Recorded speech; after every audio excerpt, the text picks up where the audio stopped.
Severe weather is hitting our region, but people are still trying to recover from that tornado that hit Knox County earlier this week on Monday. One family who lost their house in the storm is getting some help in an unexpected way. WVLT's Lexi Lepoff has their story.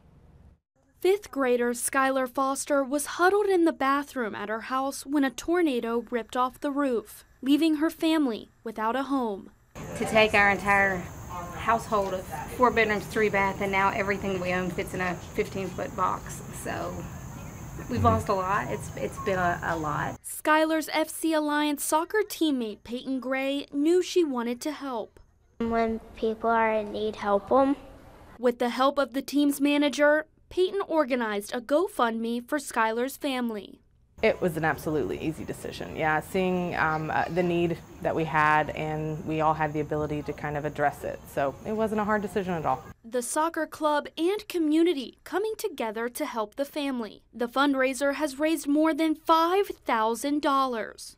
Just see the community at work and see all the goodness and all of the love and support that really makes it worthwhile, you know, in the midst of pretty much having to pack up all of your stuff in a matter of 1 or 2 days. At first, Skylar's mom says the help was unexpected, but their soccer family was there all along. The outpouring of love and support was something we couldn't imagine, but then kind of on reflecting, it's very on brand for this sport and this club and how much we really do just kind of pull together for each other. Skylar says the first thing she grabbed during the storm was her soccer bag. She says she wants to be a professional soccer player when she grows up.